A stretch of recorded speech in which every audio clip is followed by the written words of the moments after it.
Okay, we'll move ahead with the class. We've been talking the past couple lessons about the Lord of the world, who is called in the Bible, he's called the Ancient of Days. And his name, the name that we're given of him is called Senat Kumara. And he resides in a location um, uh, in the east called Shamballa.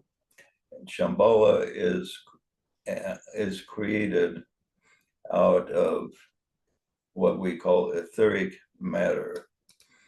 Uh, there's 7 different what he calls cosmic planes, and we are on the lowest, which is a cosmic physical. And the cosmic physical is divided into 7 subplanes, and the lowest of these planes is the what we call the physical plane. But the physical plane has 5 or 7 subplanes even in that. And we are in the lowest of the 3 subplanes, which is solid, liquid, and gas. These are the 3 lowest of the 7 subplanes of the physical. Okay, then the four other planes in the physical is invisible to us here, but there are all kinds of creations in these uh, subplanes of the physical. So you have 4 planes above the what we can see with our eyes in this cosmic physical plane. And then above that, there's 6 additional planes, which are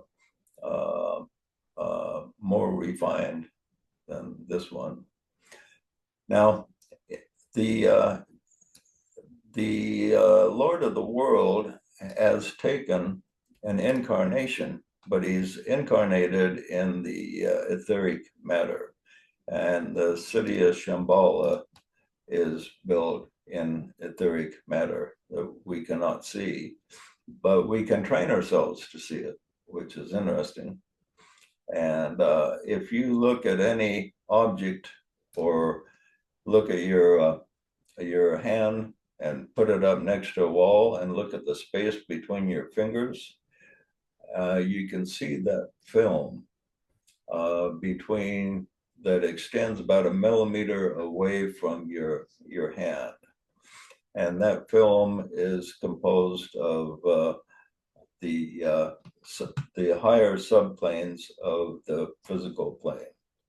Okay, and that as you progress in your as you make progress in your life towards spirit, your body is not only composed of this 4th subplane, but then eventually the 3rd subplane and higher grades of matter.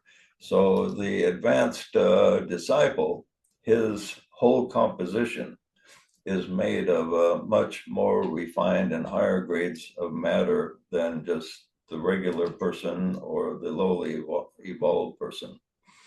And so, and the higher the grades of matter that your body is made of, the easier it is for you to penetrate into the realms of spirit and see things above the physical and and understand them.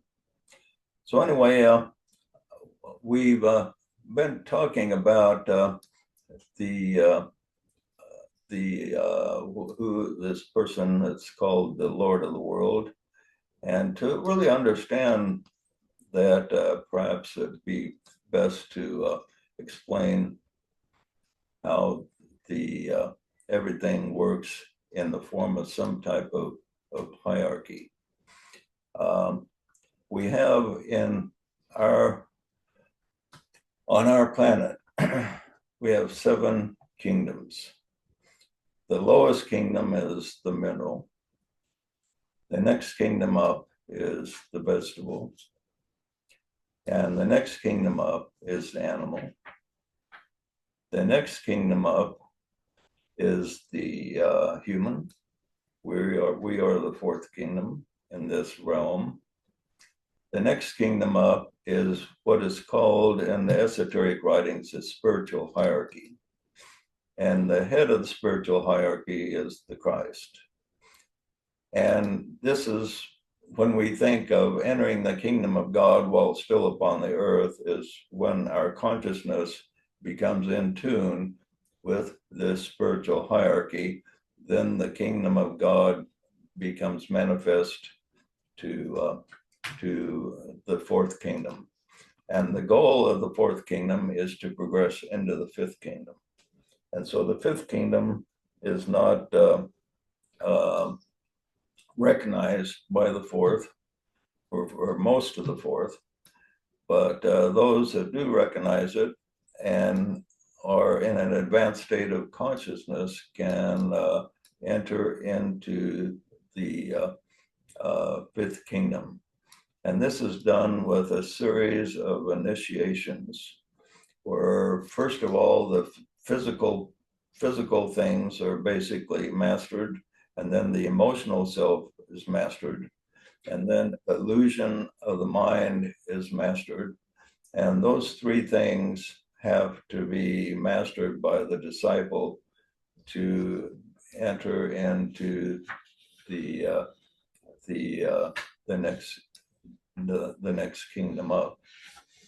And then the skipping over right now the sixth, we go to the seventh kingdom, is Shamballa. And that is presided over by the ancient days, the Lord of the world. And that is much higher up still than the spiritual hierarchy of the planet. And they're in a state of consciousness there to where they're not affected by what goes on in the lower kingdoms in any negative way, but they do direct energies into these lower kingdoms to help us advance. And in Shambhala, the was created by the Sanat Kumara and his associates. They came here 18 million years ago and incarnated into this planet in etheric matter and stimulated self-consciousness in man. So there's been self-conscious man upon the earth a lot longer than a lot of people think. It's been for 18 million years all together, which is a lot longer than even science believes. So they're the seventh kingdom up, and then the sixth kingdom is kind of an esoteric one. It's composed of entities called nirmanakayas, which oscillate between the seventh kingdom, where Sanat Kumara is, and the spiritual hierarchy presided over by Christ.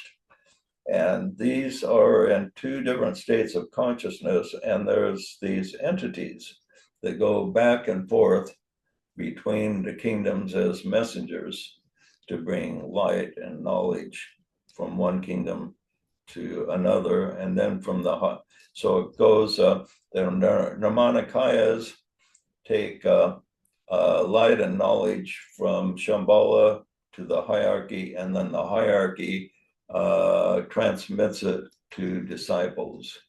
And many disciples receive impressions from the hierarchy, and they don't even know that they're receiving them. They think that they're their own ideas. So a lot of times, if you come across somebody that's maybe has a really good idea and trying to implement it, maybe it really wasn't their idea. Maybe the hierarchy just transmitted it to them and they received it, but it would happen so naturally it felt like it was their own idea. And this is how the hierarchy works at the present time with humanity. The goal of the hierarchy, though, is to bridge the gap between us and the next kingdom. So there will eventually be open communication, and the hierarchy can reveal themselves, and we can interplay with them much more directly.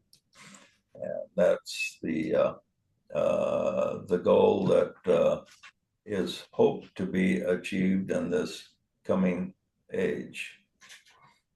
Any questions on that so far? Is that something that is like pre-millennium, or is it millennium like? I'm just curious. Um, yeah, in the book of Revelations, it talks about the descent of the New Jerusalem. And then there will be no need of any temple because the presence of God will be with man. And that's that's a correct prediction about uh, the the removal of the barriers between the two kingdoms, the fourth kingdom and the fifth.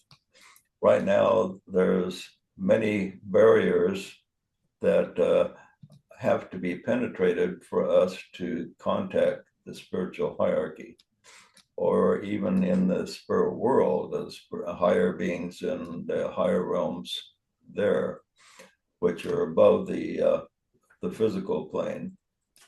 But to remove these barriers is the goal, and the idea of the New Jerusalem descending on the earth is foreshadows a time when we will be able to have contact with the spiritual hierarchy. Now, the New Jerusalem, it says, is 1,500 miles square. So we're not going to have a big city, 1,500 miles square and 1,500 miles high descend that we will actually physically enter, but it's symbolic of a presence on the other side of the veil where there is unlimited space and consciousness and the presence, and it will descend. And when that does descend, then the spiritual hierarchy have already have a New Jerusalem consciousness, and so when that it's what's that foreshadowing is a breaking down of the barriers between the two kingdoms. And when the barriers are broken down, then many people will be able to have contact with the spiritual hierarchy. And it'll be like, you know, may not happen every day, but if it's important, they will actually be able to appear and you'll be able to talk to them. And, The Tibetan talks a lot about power of groups and atomic energy and nucleuses and atomic structures, but nowhere does he mention molecular order or the molecular relationship. And I think he left that's been left up to this generation and and to this group. And I think it came early in the 1970s when you were writing that article on the molecular relationship, and um, when you were probably somewhat overshadowed with that concept, and you began to see it completely. And then when we saw the picture of the Last Supper where Jesus divided his apostles into groups of three, I saw it instantly, and it was like a huge aha came about, and we saw the molecular construct and the potential of human advancement as we create human molecules. and he writes around this a lot, and he points out that 18 million years ago, Senat Kumara came here with 104 Kumaras. Okay, and these, it says many of these have been replaced. So right now, what remains is 7 Senat Kumara and 7 Kumaras remain with him. These are very advanced beings. But he points out something interesting in the fact that these 104 are still here, but he says there's 7 and there's 15 entities that is a composite of each one of these Kumaras. And that would include probably Senat Kumara. There would be 7 entities or 15 entities as part of that, 5 and a 10 different combinations that he points out. And so that each one of them would be like a molecule in themselves, and Senat Kumara and the 6 making 7 altogether makes a molecule of 7. So the entire molecule is composed of 105 actual entities in the inner group, and but there's 7 that's ahead of leaders of the 105, which is pretty interesting. So he gives a lot of hints about the molecular relationship without explaining how it works. Without using the actual word. You know, the last page we read last week talked in depth about the Ancient of Days, the God of Love, Sanat Kumara, the Eternal Youth.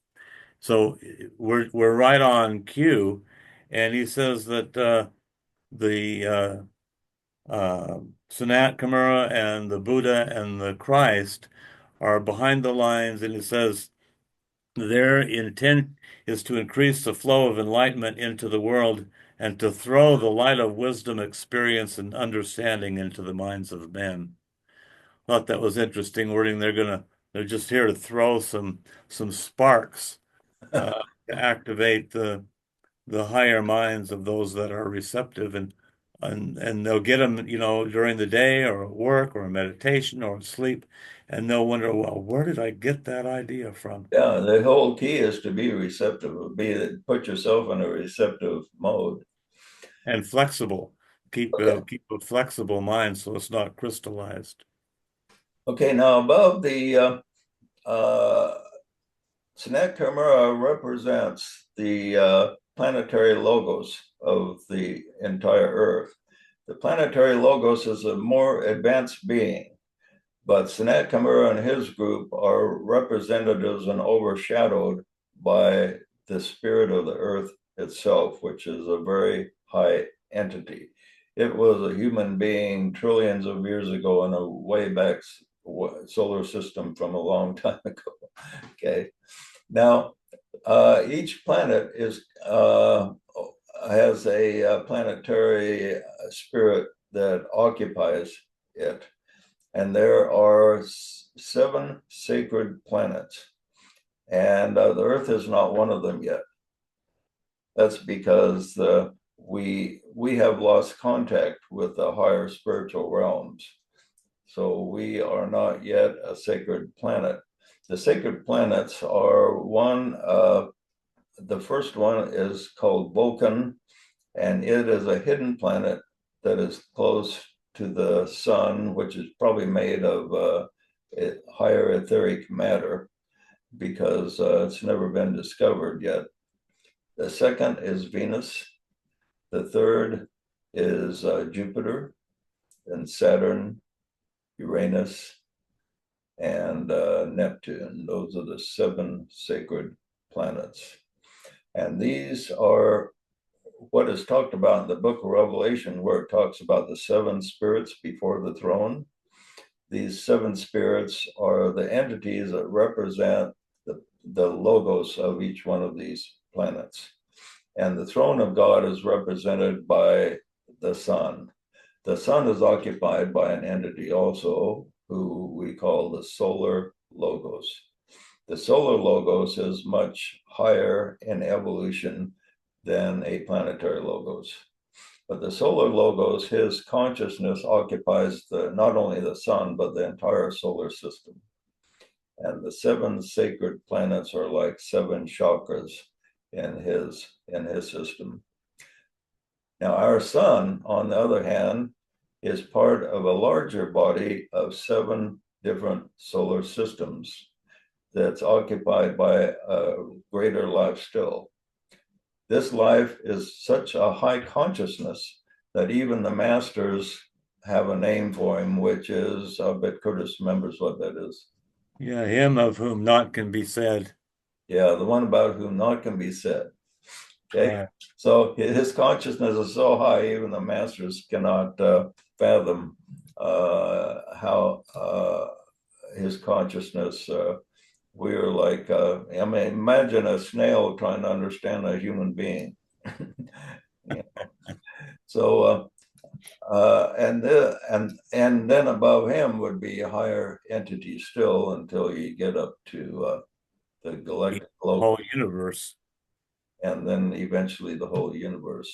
You know, so we have these hierarchies. On all these hierarchies are connected to the higher realms, and we are disconnected. And so the purpose of the molecule and this group is we are attempting to reestablish the connection and then spread that ability throughout the world eventually. That's the purpose of the gathering of Israel, a gathering of lights. Yeah. Okay. Any comments or questions before we sign off? We'll talk a little bit more about Senet Kumara and the Kumaras next week, which is kind of pretty interesting subject. And Now, do you think the universe is filled with one intelligence, one entity that fills the whole universe called God? Or is it the sum total of all of the lesser lives together? well, there's trillions of lives in this universe that is at one, and all the lives together create a consciousness, which is the one God that occupies the universe itself. The whole universe you could call is the body of God. Is it kind of like your body is comprised of trillions of cells, but it's occupied by the intelligence of Joe? Yeah, and each one of your cells is trying to figure out what you are and be one with you. Yeah, it just has to tap into my DNA because And we are a cell in the universe trying to figure out how to be one with the whole and understand the whole. well, I feel at one with Emmanuel.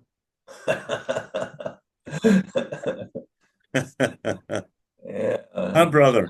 he's a good pick to try to be one with. Yeah, and Ed, as contrary as he can be sometimes, I feel like very connected with Ed. Okay. Adam, and the list goes on. Yeah. Yeah, that's right. And Joshua, don't leave out Joshua. Yeah, we were talking about spiritual names. That's about as spiritual as you can get. That was the name Jesus had, and he was called. Uh, they changed it to Jesus, but back at that time it was Joshua or Yeshua, as it was pronounced, I guess. Okay. Maybe I'll start going by Yeshua, JJ. Just kidding. All right. Whatever. Well, all of us here have spiritual names. Curtis Harwell is really interpreted as the laughing Christ. Really, I haven't heard of that. Yeah. Well, Curtis, what he put the letters together, and he come up with Christ, and Harwell is Harwell. Oh yeah, har har, huh? Har, So, har, har. Yeah, so I'm the happy laughing Christ, and here I am. well, that's an interesting interpretation. Thank you very much.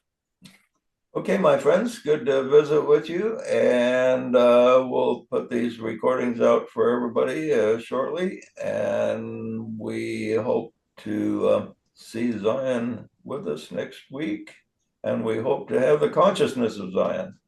Yeah, Okay. thanks, guys. I got. Till I Zion feel like I stop. got a lot of reading to do to catch up. Yeah, there's a lot to catch up on, I'll tell you. Okay, my friends, good to see you, and may the Spirit be with you. Amen, brother. JJ, take care, Joseph buddy. Dewey. Thanks, everyone. Thanks all. Take care.